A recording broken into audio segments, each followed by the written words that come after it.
Awesome. We're live. Hello, Sup Connectors. Happy Thursday or Friday, depending where you are in the world.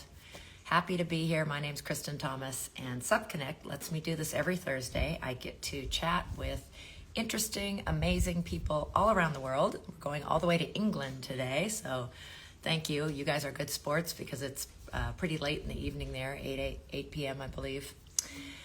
Remember that though it's live, and we're thrilled if you're here, whether you're new or returning, that you can watch this recorded. It immediately, because we're on Instagram, goes to IGTV, and then we will get it on SupConnect. We'll get it on their YouTube first, and I grab it and put it on KT Outside also. So tell your friends if they didn't get a chance to listen to and hear about Brendon Prince. Big stuff happening this year for him and in the years previous, but especially in the stand-up paddle world. The longest paddle ever circumnavigating the mainland of Britain, and also just recently was voted SupConnect Man of the Year. So super excited. I have not met Brendon in person, but love talking to everyone. We've had some great interviews with people from the UK, and I'm sure Brendon will be no exception. He's here. I'm pretty sure I saw him jump in. Thanks to everybody who's listening. Again, it always makes me smile. So cool that you're. Feel free to ask questions or to say hello or to tell us where you're from while we're chatting.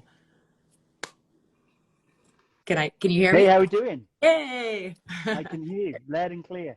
There's always that pause and that hesitation of whether technology will work, and it's working today. Yay! Well, thank you. I can't thank you enough. I know you are a speaker, a motivational speaker by trade. And so to do this for free for us for SupConnect is really awesome. So many good things to talk about. Super excited. I'd love to start just with your water story. I know you have a lifeguard swimming past. So guessing water was part of your life pretty early. So start with that and then move into where did stand-up paddle come along? Well, first of all, just awesome to talk to you. So really cool that you guys wanted to speak to me. So the water story, do you know what? I was about 6 and my parents bought a farm in Wales, which is right next to England, and had a river at the back, and one of these sort of deep meandering rivers. So I just grew up building things that floated. That's what I did. That's what I did. And the weird and the wonderful. And even back then, I remember things that I stood on. And you did like gondolas more than stand-up paddleboarders. But that's where it kind of came in, really. And then a life of kayaking, lots of whitewater work, lots of big rivers around the world, that type of thing, surfing, getting at every opportunity the water.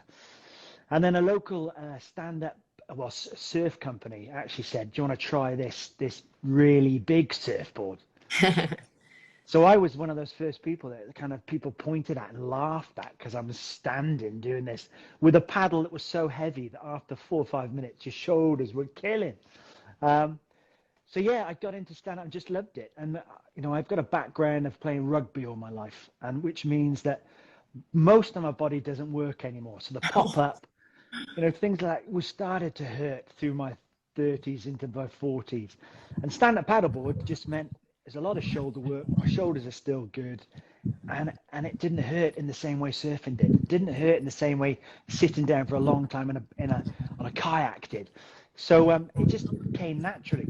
And of course, I started surfing first. That was my first venture into SUP. Then I just thought, I want to see if I can go around this headland and go and I was trying to do it on a 9-foot board, so it wasn't particularly enjoyable because these things just don't go in straight lines. But the bigger boards started to come out, and the sort of adventure and race boards were a bit more as they are now, let's say. And that kind of love and adventuring and just going, disappearing for a few days really came in. And that's why I suddenly thought, do you know what? Perhaps I could go a bit further and potentially paddle around Britain. I just love that. So it's great that you've turned this, passion for water, passion for adventure, using it as a platform for safety. You call yourself a water safety crusader, which I just love because there shouldn't ever be any deaths, but we know that everything around water, it's Mother Nature, and there are things that you need to know, and not everybody does, and accidents happen, but many are avoidable. So love that you've launched that, and definitely want to talk about that too. But maybe some adventures leading up to the big one you just had, and then I definitely want to delve into this 4,000 miles, 141 days, setting a record going around Great Britain. But did you have some shorter ones before that? Still the Yeah, long I paddle think, stuff? yeah, I don't think you can just suddenly go into something like this. So, in my 20s, I climbed some pretty big mountains around the world. I did some pretty big paddling. I paddled down the Indus when I was 19. So, that was some fairly major paddling. So I was kind of knew what these sort of things expect. But living where I live, it's a beautiful place, very settled, an amazing family. We're on the water all the time. I teach a lot of water, from sailing to all the different elements that you could possibly imagine, really, through my 25 years as a school teacher. That's what I did. I was head of outdoor education. So, a big background of water there. Um, and I suppose the paddling was a natural vehicle. It was a natural medium to think, do you know what could I do to get more people listening about my message of water?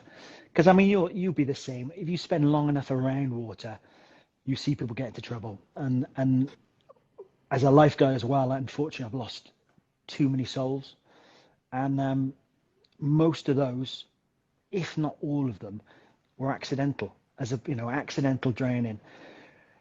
And that's hard to come to terms with, hard to not think, can I do something about this? And that's where kind of the paddling came in to give me a vehicle for wonderful people like yourself to chat to me, and at the same time I can slip those water safety messages in. Absolutely. So you built up to it. You've done a lot of different types of adventures. That's wonderful. I didn't know you had been an outdoor education type teacher, which is neat, for so many years. So you have that in your soul. Yeah.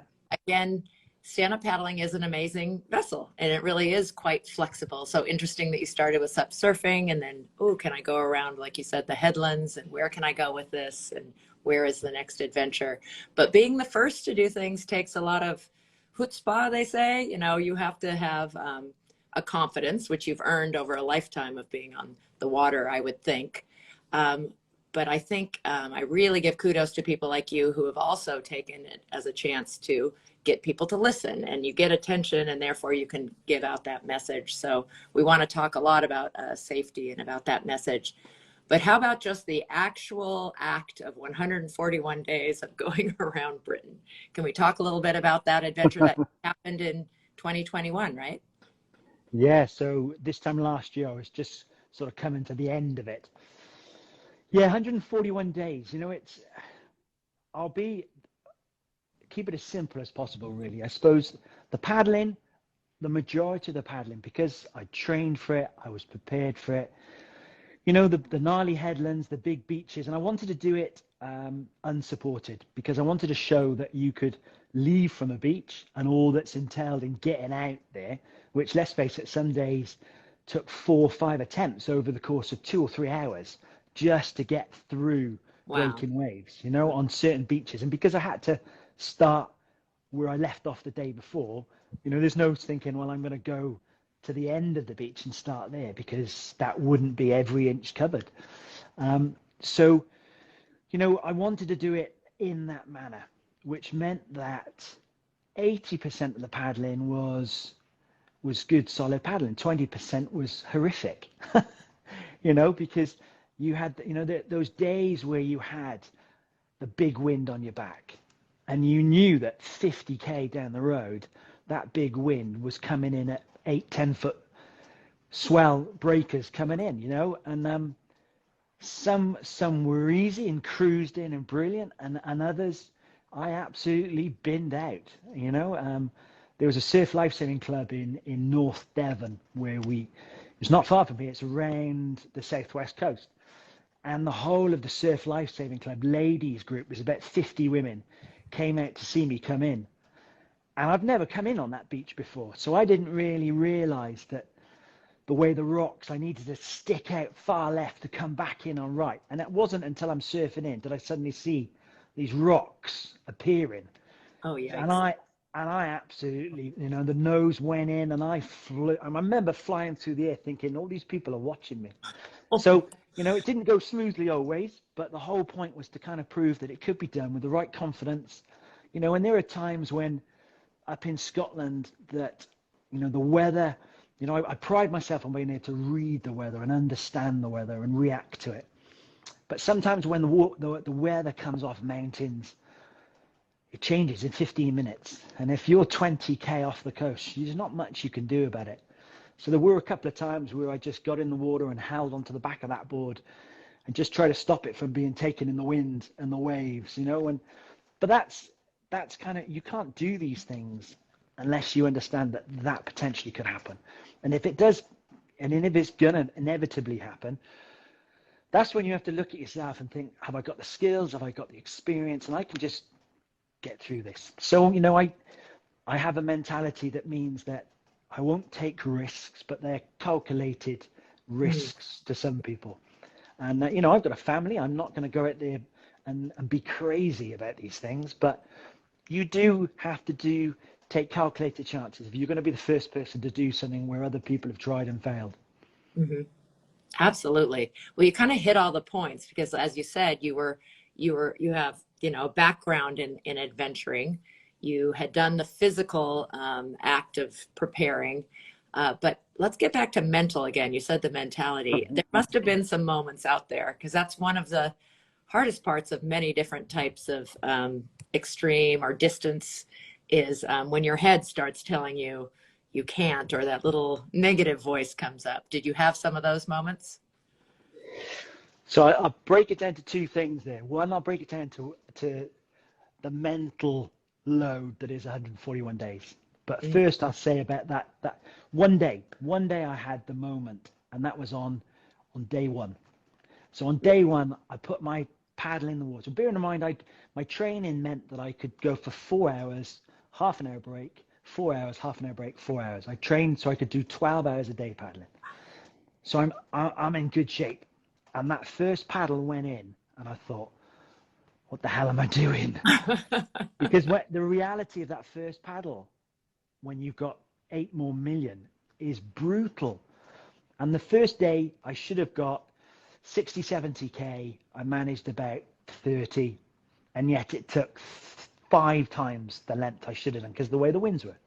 Yeah. And I thought, if I'm going to do this or not, if I'm going to fail, I best I fail on day one and just say, do you know what? This ain't happening. Rather than in a month's time and waste so many people's time and all those people that invested in watching and following. So on day one, I felt like that and I thought, right, well, I'm going to do this. So smile in your face and crack on.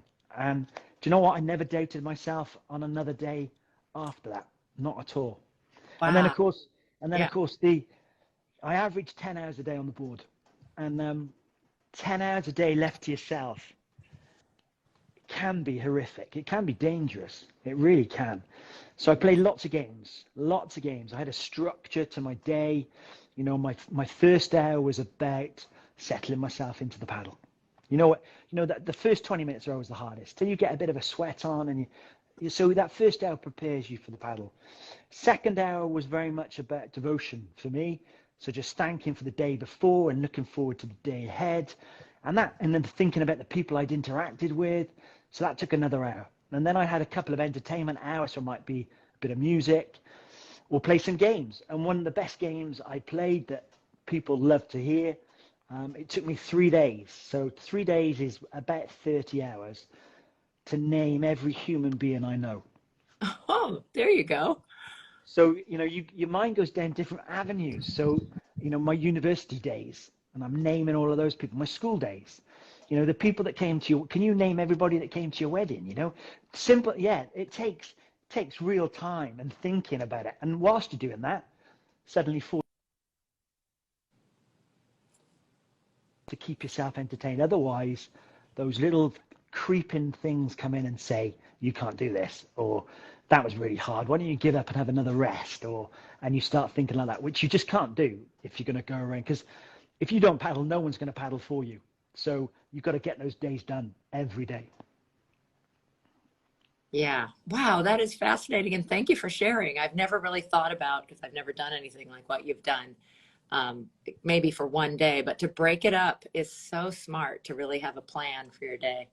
You did get a comment here from Sup Cambridge Sean, who says it was an absolute honor to paddle alongside you and chat. So did you have some people join you at different places on the journey? Yeah. So do you know what? We started off and the weather wasn't great for the first couple of months. So I didn't see anybody for a few couple of months. And then we got to Scotland and nobody wants to paddle in the type of days that we had up in Scotland, because they weren't particularly pleasant. So it wasn't really till we got back down to the south coast that amazing people started to come out. And that was just awesome. Anyone who would come and give up 2, 3, 4 hours of their time to come and paddle, and often then would get somewhere and have to wait around to be picked up or whatever because it was too far to paddle back. So all those things, indebted to these amazing people that came and did that because it helped me. And they're the memories as well that you form. So I've got some great memories of paddling with some really cool people that perhaps I wouldn't normally paddle with. And that adds to the journey and adds to enriching what we were trying to do. Oh, that sounds fantastic. Was that kind of part of your plan, going up and going through some of the tougher weather and topography first? Did you think that, oh, people will join me towards the end? Plus, you've already proven, wow, he's almost there. So that's pretty exciting too. Well, certainly every bit has its own challenges, but certainly the South Coast deemed to be the easiest bit to finish on. And if you look at the weather, I did a lot of looking into the weather over the last 10 years, the charts, and to go clockwise should have meant I had favorable weather. It just happens that last year, if I'd gone anti-clockwise, it probably would have been better. But hey, hindsight's a wonderful thing, isn't it? Yeah. Unfortunately, weather patterns have changed a bit, but still important to study and so important to know. You have a request from Fat Stick Boards to tell your orca story. So orca story. So picture the scene. In Scotland, you can paddle almost all night because it doesn't really get dark. It gets dusk at about midnight, and it's dusk until 3, half 3 in the morning, and then it's light again. So there's not much nighttime. So you can, often I'd be paddling till midnight quite easily, and make the most of, because often the conditions are a lot stiller at that sort of time. So make the most of that. So I'm paddling. It's about 10 o'clock at night, and the birds have all gone to sleep. So normally on the cliffs of Scotland, there are millions of birds. So the noise is just off the scale, a real cacophony of noise. So they've all gone to sleep. So suddenly it's quiet. And that's a glorious paddling. It's real glory couple of hours of paddling. And it's about 10 o'clock. And as I'm paddling, a boat suddenly, and bear in mind, I'm 5 days from humans. I'm miles away from anywhere. And suddenly a boat comes up behind me. And it surprises me so much that I did a step back to look at this thing coming behind me and stepped off the side of my board because it was such a surprise. And I realized as I'm falling into the water that this boat that I thought was behind me was in fact a killer whale. And killer whales, I've never seen them in captivity. I've never seen a killer whale. So I didn't realize that it's like a minibus coming through the water. It's huge. And I'm sitting in the water as this beast of a creature, but glorious creature, just cruised past the other side of my board. And the eye looking at me still wakes me up at night now. And it just looked at me as it went past and cruised off. And as it cruised off and I'm sitting in the water, I've got my breath back and I'm thinking, okay, did that really just happen? As I'm climbing back, I only fell off my board 14 times and one was in front of a killer whale, and I'm climbing back onto my board. And as I'm climbing back on, one just cruised behind my feet. And I was like, okay, this is not, I want to get off the water now. I'm not so comfortable here. They've never eaten anybody as far as we know. But the way I look at it is if they wanted to eat you, there'd be nothing left to prove that they ate you. So, I'm a bit more cautious around Yeah. orcas in the wild, should we say? A bit more cautious. Yes. I mean, whales and sharks, I love to see them, but there's no, of course your heart is going to race, and orcas are supposed to be so intelligent. And I truly think they sense that we're also intelligent creatures, and that's why they don't eat us, but they certainly have the teeth and the mouths and the They ability do. But if you know they what? want to. Two more Ooh. times that night they came to see me, and until they're about 50 meters from you, they're hunting you until they realize that you're not masquerading as a seal. You are a human. And the way they pincer movement on you, and then they just disperse. And that's always a little bit worrying for a creature to be. I know I've never been hunted in my life before, Wow. so Yeah. to feel that it Humbling. changes the way you look at life. It really Yeah. does. Wow. What an experience. Yeah, so people are talking about being emotional paddling with you from Sarah. Um, Inspirational. You are a true inspiration. And we haven't even talked about all the great stuff. The Bartender Town Boys. Now, you got to tell me what that's about. Say that again. What was that? Bartender? Oh, barter. I'm sorry. I read bartender. I'm like, oh, did we stop for drinks? The Barter Town Boys. Bartertown. Northern Vision Z. Bartertown. Do you know what? Britain is I saw so much of Britain that, not many people can say they've seen every coastal town on an island like that. And I've seen them Yeah. all. And unfortunately, one or two of them do look a little bit like Bartertown from Mad Max. Oh, that's, I didn't get the reference. Yes. And, Love that. and, the way they look at you, it's a bit like Bartertown. It's a quick in, it's a quick out. I'm not going to say where those places are, but they're just, every country has them. So yeah, there was some Bartertown moments. That's awesome. Yeah. Okay. They explain Mad Max. Yeah. Tell us about the door. Wow. You guys are doing my job for me. I love this. The door. Does that mean something to you from Hell's Bells Yeah, to Six? yeah. So that follows on from the Orca story, basically. It's about a week or 2 weeks after the Orcas, and I'm going around a gnarly headland, and you know the way headlands work, the water channels. Sometimes you hit the tides at the wrong time, and there's standing waves jacked up, and I'm punching through the standing waves, and they're fairly big, so I can't see over the top of them. So you go punch through one, and you don't know what's the other side. And as I punched through one, on the top of the one in front of me, I saw white, and what looked like black. So all of a sudden, I'm thinking, there's a killer whale coming through the wave at me. It's going to eat me. And as I punched, because there's nothing, you can't get out of it. You're going in one direction because the flow is so strong. And I punched through the top of the wave. And as I'm coming down, there's basically somebody's front door, a massive white plastic front door, still in the frame with a number 14 on. And it was a door. So somebody Number and somewhere everything. is missing their number 14 door because it's in the sea off the North Scotland coast. Isn't that wild?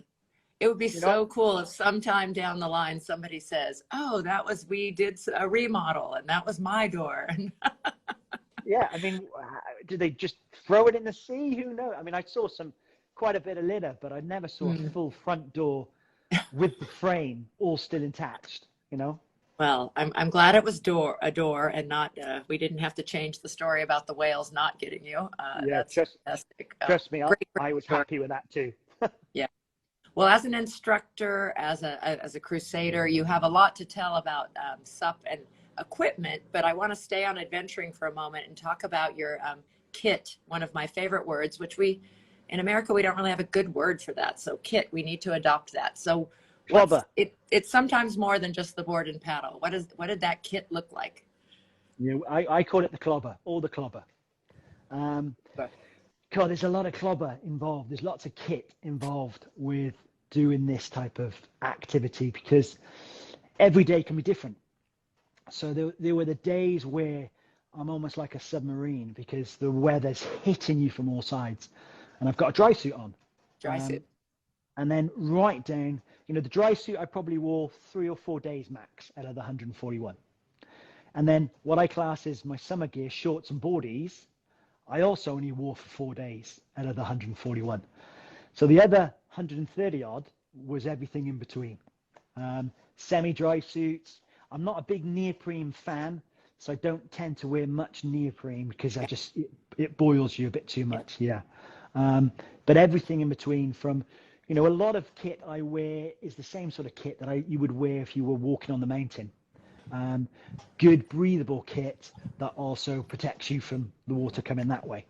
And it's comfortable. And if you're wearing kit for 10 hours, 16 hours, it can't chafe, it can't go crusty. It's got to be good quality kit. So that was my clothing kit. And then obviously we camping in vans, or I was camping on beaches. So all the kit that I needed for that. I never slept in a tent. I make a bivouac and sleep under that. And then cooking gear and all the sort of clobber that you would take if you were going on the mountain, really, was this type of stuff that kept us alive when we came in off a paddle. Because I just want to eat, have a chat, talk to humans, because you hadn't talked to them all day, and then sleep, and then you just did it again the next day. Wow. Yeah. The paddling paramedic was asking about support. I'm guessing you had a first aid kit and thought about safety in terms of what, leashes, flotation. Yeah. So on me, I had obviously a leash and a spare leash. I only snapped a couple of leashes on the whole trip, which was good. I always wore buoyancy and try to demonstrate that buoyancy comes in different forms, from the big full-on buoyancies through to inflatable small packets, and all the buoyancies in between, to kind of demonstrate different price points. You can buy a really cheap buoyancy and it can do a good job. So demonstrating that. And then the kit, I had 5 forms of communication on the board. So, Wow. if phones didn't work, a phone, my watch is a separate cell phone. So I had that, which is obviously attached to me. And then GPS, satellite tracking, an EPIRB, and a radio. So, all those different forms meant that I was always, if I needed to be, in contact, because I didn't have support on the water. But I did have support on the land. So Harry, who's coming with me in Northern Ireland, was in charge of the kind of day-to-day running and looking after the van. And then Will, who was the photographer, was having the nightmare task of going miles ahead to try and see if he could get a good shot of me coming by, or video. So those guys made it happen. It was the 3 of us. And then with Zoe and Lucy back in Torquay, that kind of the 5 people that made it happen, because you can't do these things on your own. You really can't. Yeah. And that's such an important thing to acknowledge all those other people. It's a solo paddle and it did take you, but you got to have that teamwork behind you. Totally. Joseph wanted to know what board you're riding. Hardboard, inflatable? Yeah, for that type, it has to be a hardboard. For me, so I ride that for this, it was a SICK bullet and an SIC bullet. It's a fantastic ocean board, but also it surfs well. It cuts through chop well. And most of the time you're dealing with side-on chop. So you're just doing that motion for hours on end. So you need a board that can cope with that. So SIC bullet board and a blackfish paddle, both stood up amazingly to the test. And I'll be going around Ireland, using that bits of kit as well as other bits of kit in that journey to again, demonstrate the different types of boards that you can do these things on, because trying to make it accessible to everybody, and those bits of kit aren't cheap bits of kit, so they are inaccessible to some. So Ireland's about showing and demonstrating all the other forms of kit that can be used as well, and still do it well. Yeah, no, I think that's brilliant, because as you said, the planning and all is most important, but also being able to demonstrate to other people what to use, like the different types of buoyancy, is awesome. Oh, we've got more questions. Explain your music wind chart again. So the problem with explaining this is sometimes it slightly offends people with their music choice. So so what it's like. If you've got wind in your face, it's horrible. So Wind in My Face is, for me, the worst possible band on planet Earth is the Carpenters. So if it was Carpenter's Wind, it was Wind in My Face. If it was Wind on My Back, it was a definite Pearl Jam day. It was an NXS, it was a Duran Duran day on my back. So I created this chart of where the wind's coming from in relation to the good and the bad Oh bands that are my on gosh, planet I Earth. love that. You're too young for the Carpenters. Is that something your parents played and you just drove you crazy? Do you know what? I thank you for that, but unfortunately, Carpenters did play a little bit of time in my youth, and I rebelled against it massively. I love that. That's funny. And it is interesting though. Wind and Face, we were saying yesterday, it was very hot here. And once in a while, it's nice to have a little bit of a breeze when you have the heat, but you had a lot more of the other type of thing. Yeah, it was the cold breeze. Yeah. So the kit, super important. But let's switch to messages about safety. And I don't want to bring, I mean, such an inspiration, such an upper hearing about your trip. But drownings are a reality. And around any watercraft, but I know here in the US, they really track very carefully kayak, canoe, and stand up. Not surfing, but anyway, so we have these numbers, and it's very sad to say annually, X number of people died when they were paddleboarding. So what are some things we can do? Like start from scratch. What's one of your or some of your messages that are important to get out about safety? So if you wouldn't, no one would ever jump into a yacht and take it out for a spin if they've never been in a yacht before. No one would ever get a surfboard and jump into 8-foot swell if they've never done it before. And yet, if you buy a stand-up paddleboard, you think you can buy it and just take it out and do it. And so lesson, it's got to be, you get a lesson, get yourself a lesson, because a lesson will tell you what you don't know. And that's the biggest problem on the water. People don't know what they don't know. So they don't know that if they go around that headland, the wind will be different. The conditions will be different. They don't know that if they fall off, can they get back on? The most simplest of things. So for stand-up paddleboarding, it's got to be get yourself a lesson. Get a good person to teach you for an hour about all the basics of paddling, but also the wind, the tides, what the river's doing, flow, and all those other bits. So it's got to be a lesson. It really has. And if we all had a lesson, we're having beaches around here that are having 100 rescues a day. It's crazy. It's crazy, and I'm sure it's the same in the States. And it's the ones that, it probably will be, 1 in a million chance that it goes wrong, but it still means that we're getting 14, 15 deaths from stand-up paddleboarding in the last few months on an island where we should all know better, but we just don't. We just don't, because we don't know what we don't know. That is such a good point, that we don't know what we don't know, or people who are new to water don't know that. I live on a coastal town where there's many deaths because they're just unaware of the potential of so safety, one of the biggest things. Sometimes we focus more on just learning to paddle and not have your paddle backwards and that type of thing. And that's important in that first lesson too. But the safety, I think, is the most essential. Well, you are, I think you're president and you've been a lifeguard, and swimming is one of the things I think we don't mention very often, and I feel pretty strongly about. I'm still fascinated that people, not fascinated, disappointed, sad. I think you should know how to swim when you go out on the water. You really should. You really should. I mean, the stats in Britain say that if you can swim, you've got an 80% better chance of survival. Right. And swimming is, for me, is one of the biggest reasons I can read the water. Because if you're sat in the water thinking I need to swim 20 miles today because I've done some big swimming, if you don't understand the water, you're either going to be going backwards or you're going to be taken in the wrong direction. So you have to be able to read the water. And I think that's one of my greatest bits that I'm so proud about, that because I did the swimming, when I'm on the board, it's easy because I can see it moving. I can see it changing direction. I can see what it's doing. And swimming is a big part of my life. I swim every single day.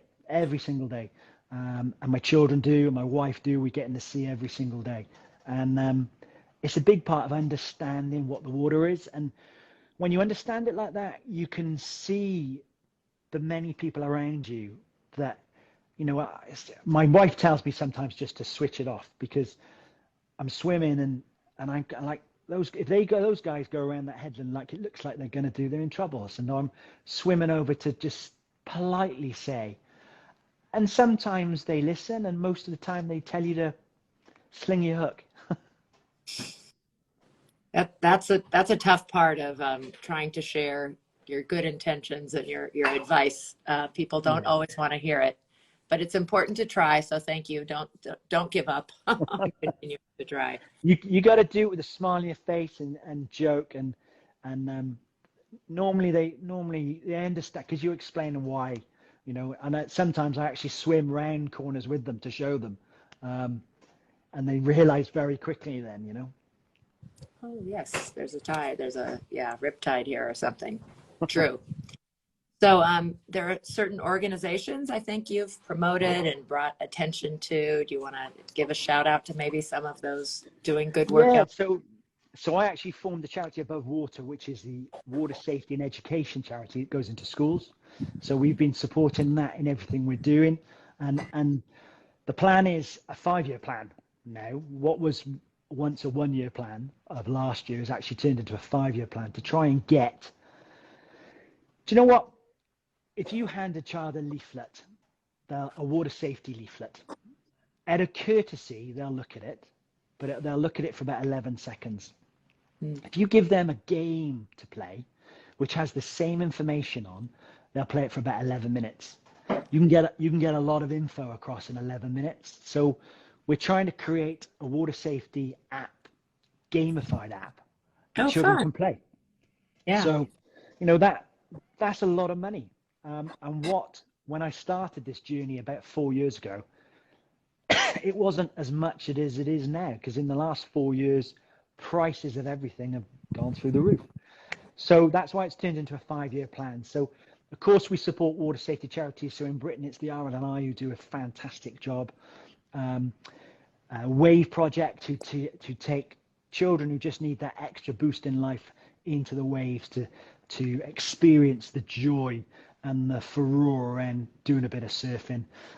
Big supporter of Christian surfers, so supporting all the good work they do in just giving so many people the opportunity to enjoy the water and get in the water.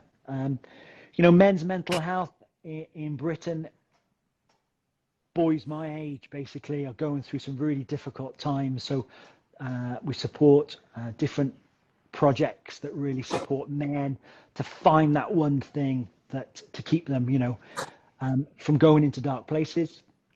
And that was basically the journey we went on to kind of support these charities, as well as on my own one as such, and just kind of get that more message of blue space and safety and also certificates against sewage, which we supported, which, I'm sure it's the same in the States. There are too many big, bad, ugly companies putting all their waste into the sea and trying to get away with it. And that can't be the case. So, I saw a lot of pollution being pumped into the sea. It's funny that when the days were the darkest and the fog came in, that's when they chuck it out because they know they can get away with it because no one can see it.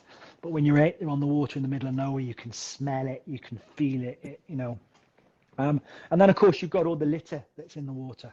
And I did some studies on the board, just calculating, adding up the numbers of what I was finding, and gave a top 25. But if I just give you the top 3 things I found when I was on the water last year, Yeah. Number 3, Haribo little packets. The little plastic packets. Oh, are For they children. gummies? Yeah, Yeah. they're the ones. They're the Yeah. ones. Those little packets. Wow. With That's different, one brand. yeah, really specific, and different languages on them. So they're obviously from around the world and have all come into, different beaches in Britain. So that was number 3. Number 2 was celebration balloons, Yeah. banners, all that type of stuff. And then of course, number one is the fishing tackle. But I didn't include all the fishing stuff because that's obvious. That's number one because there's so much of it. But for me, the number one thing that I would just kind of see absolutely everywhere was PPE, so masks and gloves from the whole COVID thing. You know, just masses of it. Yeah. Just masses of it. Such a negative byproduct of this strange time in the world was all that extra stuff. Yeah. Absolutely. Yeah, Everywhere, absolutely. land and water. Wow, that's fascinating. And so many, you just mentioned so many great causes and so many, initiatives and things that we should care about, but super excited for you and the game that you're creating. That's a brilliant idea. Talk about using your background as a teacher and understanding about how to connect and how to get a message through, and not just talk at kids, but let them play. Yeah, I mean, lots of the games that we play to demonstrate what a rip is, for example, is putting those into a gamified version, but also a gamified version that could be specific to the beach they're going to. So you could ask a child to play that game because they're going to that particular beach, and there's a rip at that particular beach if the waves are doing what they're doing. So that's where it costs a lot of money. So, hopefully you'll be talking to me in 4 years' time with the game in front of you on your phone and be able to play it. That's the idea. I look forward to that. Well, your cousin wants to know, and you're having a lot of kudos and people saying how amazing you are and your team. What was the greatest stage or your greatest achievement? What stage was your greatest achievement? Sorry, say that again. What stage was your greatest achievement? Go Cousins, super proud, from MW Sparks. Hey, Matthew's my cousin. Goodness me. Matthew, greatest stage. There were times that I would paddle, and there's a couple of times where local people would come to me and say, "We don't want you to paddle around this headland because Really? it's never been paddled on a stand-up paddle before, and you're going to die." Oh. Which is never great to hear just before you just let the set off. So sometimes those moments where you do paddle, and you can understand where they're coming from, but your experience and your knowledge just gets you through it. And then there was the obvious ones, the big crossings. So 50, 60, 70K crossings from one side to another of the different elements of the British coast were good achievements, really good achievements. Those moments where you've got a 2-hour window and you manage to get that 15K in and you're battling, may only be 2 hours of your life, but if you'd still been there 2.5 hours later, you probably would be in trouble. And it's hard to articulate exactly where those moments are and what they are involved. But, a lot of the type of paddling you do when you're adventure paddling is you're trying to get through gates. And if you miss a gate, that can have big consequences to what happens in half an hour's time, of being able to get around the headland with the right tide. Sometimes it was the most minuscule gates that I absolutely slogged to make sure I hit, that with a big thumbs up moments. And that's hard to kind of tell because people want to know that, well, it was that time when I surfed that 12-foot wave in, but often it wasn't those moments. Excuse me. Sometimes it's those, what might appear to be small victories, but really were a major accomplishment to do those types of things. Totally. Well, it's almost September, and I understand that you are going to make another attempt at a big, long paddle. Well, nowhere near as big. So Northern Ireland is part of the UK, and I wanted to complete the package of going all the way around England, Scotland, Wales, and of course Northern Ireland. And the beauty about Northern Ireland is because obviously it's at the top of Ireland, only half of it is coastal water. The other half is all the inland waterways. And because... Oops, you froze for a moment. Hopefully we'll get you right back. Is that working? Oh, there we go. Yeah. There we go. So Northern Ireland, because it's coastal, but also you've got the inland waterways. I can really demonstrate and highlight going on canals and rivers and locks and doing all these other aspects, because a lot of people only paddle on those type of waterways. They don't paddle on the sea. Mhm. So I can really highlight good practice and just have a really fun journey going through, which is more about engagement and talking about the routes and the planning and the kit and all of that, rather than every day banging out, 10 hours of paddling. So because it's much shorter, I can be a bit more relaxed, and just kind of enjoy the adventure and really highlight the adventure in a way that, before I couldn't stop and take photos, or, I just plow through. Whereas now I can actually stop and appreciate it a little bit more, because I've got 3 weeks to paddle around, Okay. just under 600K in 3 weeks. So, it's quite leisurely, really. Comparatively, yes. To most of us, that still sounds quite intimidating, but wonderful. So, about 3 weeks, you said how far. Do you have a plan? Are you kind of watching the weather for when you're going to be taking off? And then also, how do we follow you? How do we watch? So I'll be starting on either the 7th, 8th, or 9th of September. Okay. And the reason a 3-day start is just to adjust with the weather. And again, I won't actually choose where I'm starting until I know what the conditions are doing. So I could be going clockwise, I could be going anti-clockwise, I could be starting with the coast, I could be starting with the inland waterways, because I've only got this three-week window.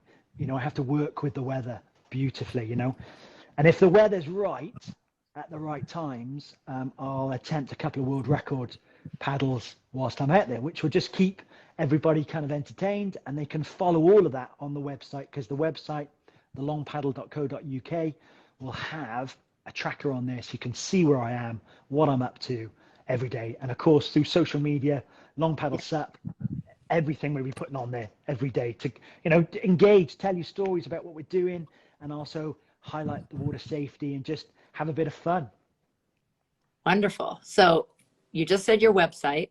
You have, I know, at least 2 Instagrams, one your own name with a little underscore at the end, and the other one is it's Long The Paddle Sup, right? Long Paddle Sup. Yeah. Without but the website has the Long Paddle. The Long Paddle. The website's a bit more Okay. formal. No, but it's wonderful. So everybody make sure that you're following Brendon in these many different areas. And that's very exciting. That's just a couple of weeks away. Super exciting. I get to meet Sup Junkie UK about that time too. She's going to be in Poland. I've never met her in person. You've never met her. Sarah is a wonderful woman. You two will get on like a house on fire. Yep. I think so. We're very, very similar. Just I told her I want her shirt, but that says USA instead of UK. I want to be You're a Sup Junkie. I want to be her. Who's your support for Northern Ireland? So Harry's with me again for Northern Ireland, but we haven't got a photographer with us. Harry's going to venture into a bit of photography in what he's doing. He highlighted some really good practice on the circumnavigation before, so he's going to do a bit of that. And it's more about this sort of photography, this sort of engagement photography on a day-to-day basis. So Harry's in charge of all that. And then there's going to be a few really cool people coming to paddle with me at certain times as well. Wonderful. Wonderful. Well, that just sounds fantastic. Again, your water safety causes, is there, I guess you have a 5-year plan. So maybe is there what do you call them? Jump starter or something campaign, or any way to help with you getting your app out there? Is that listed somewhere, or is that the website the best place to learn about that? Yeah, so the new website goes live, ready for Northern Ireland. So that would all change for that. I've realized that because I know a few people, including my wife, who's into apps development. Oh, nice. Yeah, that kind of helps, and it kind of shows me the good and the bad of it, that what I'm letting myself in for. So we've really realized to actually take a few steps backwards and get the groundwork of all the material and the evidence that we need to then push it out there and really show people, actually, we do need this. Not just because at the minute it's just me saying that we need it. And unfortunately, no one wants to put down £1 million investment without the stats. So it's all about gaining those stats and gaining the traction with a bigger audience. that we can be in a better position, because for a gamified app of this, it's a couple of million now, really. So it's changed the dynamics of what we're trying to achieve. So it's baby steps. We could have put money into something last year that actually would have been not really good after a few months, and then you've kind of wasted. So it's got to be right. And unfortunately, kids nowadays are used to epic games and Marvel and big impact and proper graphics. So we're competing up against that, really. So if anyone from Epic Games is out there, or Marvel, or want to share some of those experiences, please get hold of me, because that's where we need to look into, really. Yeah. Well, you have a lot of fans that are local they're watching now, but we also have people on SubConnect from all over the world. And you speak so highly of the wonderful family you have, but also Devon. I don't know if you were born there, but that's your home in the southern part of England. Kind of paint a picture of what your home area is like when you're not out adventuring. So my home area, I've spent a lot of time in the States and Canada. So where I live, Devon, is very much like British Columbia. It's very much like Seattle or Vancouver, in the same sort of climate, lots of rain. But when the sun shines, it's lovely and it's very green. So, that's the comparison. Lots of small little valleys, little tiny harbors, and good water movement. We've got surf on the north coast and great distance paddling on the south coast. And it's 2 hour and a half, 2 hours difference from the two. So, there's lots of options that we have to paddle around here. I was born in Wales. I'm a Welshman. But I've spent more of my life in Devon, so I call myself a Welsh Devonian to people that meet me. A Welsh Devonian, got it. Caldecott, is that a place near you? Caldecott was where I went to school when I was 14, 15, 16. As somebody said from Caldecott, goodness me. A. Lewis. 542. Andy Lewis. Andy Lewis was my best man. Oh, so special. That's wonderful.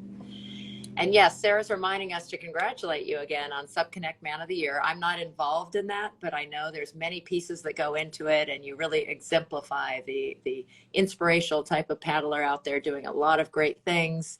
And also, there was the popular vote too, which you won. So it has many parts to it. So well deserved. And I feel so lucky that I get to talk to you and that you are willing to spend the time. Because do you know what, I was amazed with the SubConnect Man of the Year.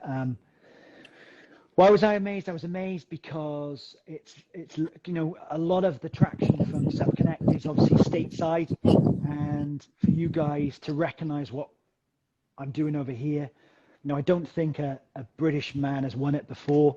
And when you look down, a few people on that list, I know Bo Nixon, for example, and a few others, to have me, my little face on there, is a great motivator for what I want to do next year and the year after, and to really promote SUP for what it is, the amazing sport it is, and how we can get so much out of it. But obviously safety, is a big part. And I'm really looking forward to coming to Florida in December to do the Last Paddler Standing, which I think is a fantastic concept. yeah, As a paddle race. it is. Oh, that's great. You're going to do that. Yeah, I should be. I try to pay attention to. He's really highlighting. I think that's wonderful as you guys sign up to do that. Explain that event, because I think it is a cool one. Well, for me, it ticks all my boxes of paddling. So on the top of every hour, you paddle a course, which is about 5 kilometers. So it can be done in an hour quite easily. So you can smash it out and then have a break, or you can take it steady and not have a break. But at the start of the hour, you've got to do it again. And after 48 hours, they increase the distance that you have to paddle in that hour. So for me, I put aside a couple of weeks, because I'm happy to paddle for a couple of weeks. So I'm hoping there's somebody up there that can challenge me to keep me going, because you just keep going until somebody wants to stop. And the best of it is when there's only 2 people left and somebody says, I can't do it anymore, I pulled out. You've still got to do one more lap on your own, which I love. I love that mental challenge. I love it. So I'm really looking forward to that. From how you described your training of going for a while, much longer than that, but taking breaks in between sounds absolutely ideal for this type of race. And it is very unique. I've never heard of a format like that. So that will be very interesting for all of us to follow. I'm sure you will do very well. So even you have quite a bit still planned for this year. Wow, for 2022. Yeah, lots to happen, lots to happen. And Yeah. the film that actually the Banff Film Festival is touring with, and we're touring with, gets into full effect from September as well. So, you know, if you're ever I think it's coming over to the States after Christmas. But Circumnavigate is the film, and that really shows what the challenge of paddling around Britain was all about. And it's different. It's not what you all expect, because, I mean, let's face it, you're not going to sit for an hour and a half and watch me paddleboard. That would be a bit dull. So it's a really unique. Will Redaway has put this film together that I think as it comes out and more people see it, will be quite amazed. And you know, it's spreading the word, it's spreading the message that I'm trying to create. Yeah. So I'm big fan of it. Wonderful. We'll be looking for that. Are there places? So the Banff Film Festival is traveling. I think you said something like that. Can you buy it or download it somewhere, or not yet? So not yet, because we've got film festivals to enter it in and do all that first, and then the mass viewing capacity will come afterwards. Great. Fantastic.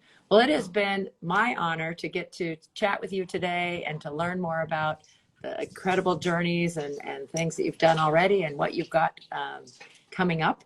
We will be looking for you going around Northern Ireland and Last Man Standing race in December, and continue to inspire and spread the word and do good things through your adventures. Thank you so much. Well, what a joy to talk to you, and a privilege, you know, with all your background, just to sit and chat. And I could probably talk with you for another hour about you. So maybe for another time when I come over to the States. That's right. Yes, come visit California. We're pretty far from Florida, but next time. Yes. Thank you, Joseph. Absolutely. And Sarah, everyone listening. And remember to tell your friends that this is immediately on IGTV on SupConnect, and then it will be on YouTube within a couple of days. Both SupConnect and mine, KT Outside. Thank you again, Brendon. And thanks, everybody listening. God bless. Mwah. Take care. Take care. Bye-bye.